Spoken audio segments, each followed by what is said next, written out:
بسم الله الرحمن الرحيم. سؤال جديد وإجابة جديدة. ليه في ناس بتوصل لأحلامهم وأهدافهم وفي ناس مش بتوصل لأحلامهم ومش بتوصل لأهدافهم؟ ليه في ناس مش بتوصل لأهدافهم؟ إيه هي التصرفات اللي بتطلع منهم بتخليهم إن هم ما يوصلوش لأهدافهم ولأحلامهم؟ بس قبل ما أجاوب على السؤال ده بقى ما تنساش إن أنت تفعل زرار الجرس وتشترك على القناة علشان يوصلك مني كل جديد، وتعمل لايك لأن أنا بتعب والله.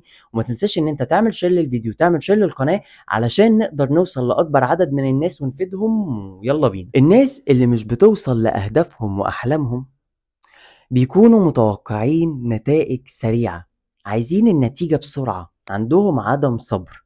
فلما مش بيلاقوا النتيجة اللي هم عايزينها بسرعة، ايه اللي بيحصل؟ بيحبطوا، بيقرروا ان هم يتراجعوا، وبيقرروا ان هم ما يكملوش. طيب بيقرروا ان هم ما يكملوش ليه؟ بيقرروا ان هم ما يكملوش علشان هم فقدوا الثقة في نفسهم، ما بقوش واثقين في نفسهم. بمعنى انا مش كويس كفايه عشان احقق الهدف ده، انا ما استحقش احقق الهدف ده، انا عمري ما هحقق الهدف ده. يبتدوا يقولوا لنفسهم كلام سلبي، يبتدوا ان هم يكسروا من عزيمتهم. فلما يكسروا من عزيمتهم، طاقتهم بتقل، ثقتهم بتقل، فبالتالي بيقرروا ان هم يتراجعوا وما يمشوش في الطريق ده. بيقعدوا ان هم يفكروا في اخطاء الماضي، ازاي هم اخطأوا في الماضي، ومش بيغفروا لنفسهم اخطاء الماضي. ولما بيكونوا عايزين هدف معين بيقعدوا يفكروا في الهدف ده كتير جدا، لدرجة ان هم ما بيبقوش عارفين يستمتعوا بالحياة. بمثال مثلا، انا بعمل صناعة المحتوى، بنزل فيديوهات على اليوتيوب. انا عندي هدف ان انا افعل الربح، وان انا يبقى عندي 10,000 مشاهد مثلا خلال السنة دي. طيب انا اقعد بقى ايه افكر في ده، وانسى ان انا عندي جوانب تانية في حياتي. انا عندي حياتي الجسدية، وعندي حياتي الروحانية، وعندي حياتي الاجتماعية، وعندي حياتي الاسرية، وعندي حياة تانية. فانسى كل الحياة وما اقعدش كل تركيزي منصب على الهدف اللي انا عايزه، فبالتالي ما بوصلش للهدف ده اصلا. بيكون عندهم تفكير سلبي في المستقبل، بمعنى ان هم بيقعدوا يقولوا اكيد مش هوصل، اكيد مش هنجح، اكيد مش هعرف، اكيد ربنا مش هيسهل الدنيا. فبيبقى عندي تفكير سلبي وكارثي وسوداوي عن نتائج المستقبل. ما بكونش متفائل، ما بحسنش الظن بالمستقبل، ما بحسنش الظن بالله. دايما بكون بفكر بشكل سلبي في المستقبل، مش بفكر بشكل ايجابي. على فكرة، علشان توصل لأهدافك وأحلامك انت محتاج دايما تتأمل وتكون ممتن جدا في اللحظة باللي عندك، وكمان تفكر في المستقبل انك قادر وعارف ان ربنا هيفتح لك كل الطرق، ودايما تكون في حالة من التفاؤل. يعني ما تسمحش للأفكار السلبية الغير فعالة انها تسيطر عليك. الاشخاص اللي هي ما بتوصلش لاهدافهم ولاحلامهم ومش بينجحوا دايما بيكونوا مش عايزين يتغيروا، مش عايزين يطلعوا بره دائرة الراحة، عايزين يحققوا الأشياء بنفس الشخصية، بنفس الطريقة، بنفس كل حاجة. إلى إن الحقيقة إنك علشان تحقق هدف انت محتاج تقفز من منطقة الراحة الى منطقة عدم الراحة. يعني انت لو انت واقف على الشط انت محتاج تنط في المية علشان توصل للهدف والحلم بتاعك. الاشخاص اللي مش بتوصل لاهدافهم واحلامهم هم اشخاص ما عندهمش ثقة في نفسهم. طيب ما عندهمش ثقة في نفسهم يعني معنى كده ان هم بيستمدوا ثقتهم من الاخرين. بمعنى ايه؟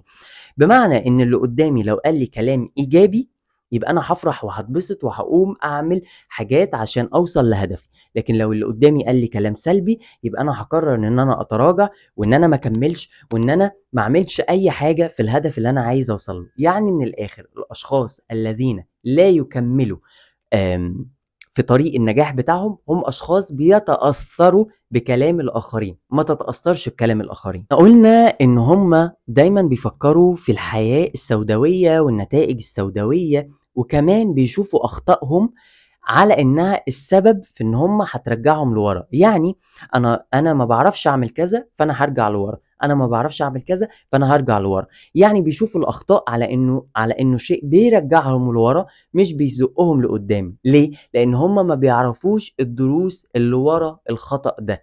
الخطأ عندهم شيء بيسحبهم لورا، مش بيزقهم لقدام.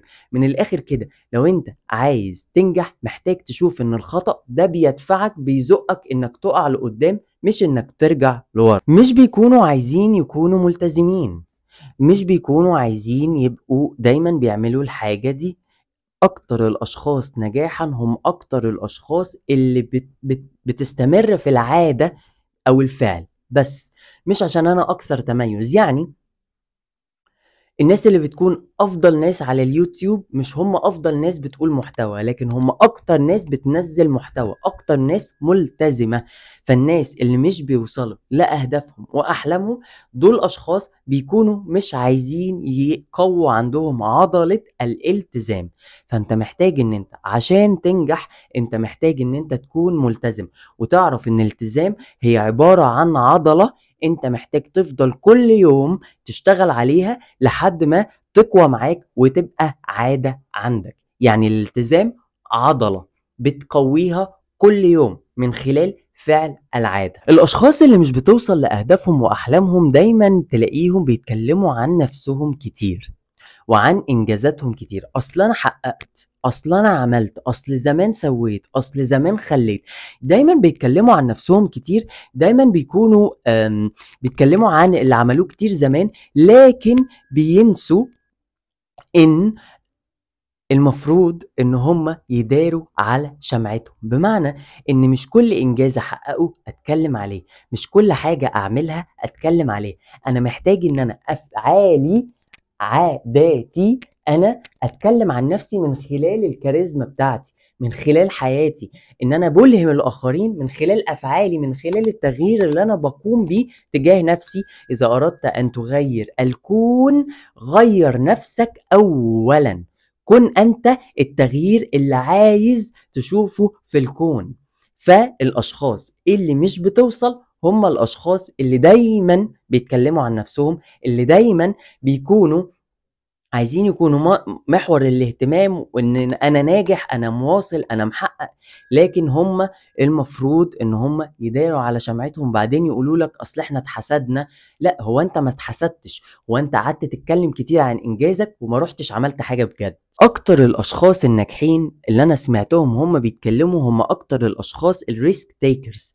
دايما بياخدوا مخاطر، دايما بيخرجوا بره دائرة الراحة. فده معناه ان انت علشان مش بتوصل لهدفك، او انك مش بتوصل لهدفك لانك مش عايز تخرج بره دائرة الراحة، مش عايز تطلع بره دائرة الراحة، مش عايز تاخد مخاطر. ودايما الاشخاص الناجحة بتكون اشخاص مستعدة ان هم ياخدوا مخاطر. فانت محتاج تكون اكثر جرأة، لان الناس اللي مش بتوصل لاهدافهم واحلامهم بيكونوا اكثر جبن. ولو عايز تعرف ازاي تحقق اهدافك وازاي ان انت تجذب الاهداف اللي نفسك فيها، انا عامل فيديو عن طريقة جذب الاهداف وتحقيق الاهداف. هتلاقي لينك الفيديو في صندوق الوصف. اضغط على اللينك وادخل على الفيديو واتفرج عليه، ويا رب يكون عجبكم. انا كده جاوبت على السؤال. ما تنساش ان انت تشترك على القناة وتفعل زرار الجرس عشان يوصلك مني كل جديد. وما تنساش ان انت تعمل لايك لان انا بتعب والله. وما تنساش ان انت تعمل شير للفيديو وتعمل شير للقناة عشان نقدر نوصل لأكبر عدد من الناس ونفيدهم. كان معاكم سلام سعد، وتابعوني.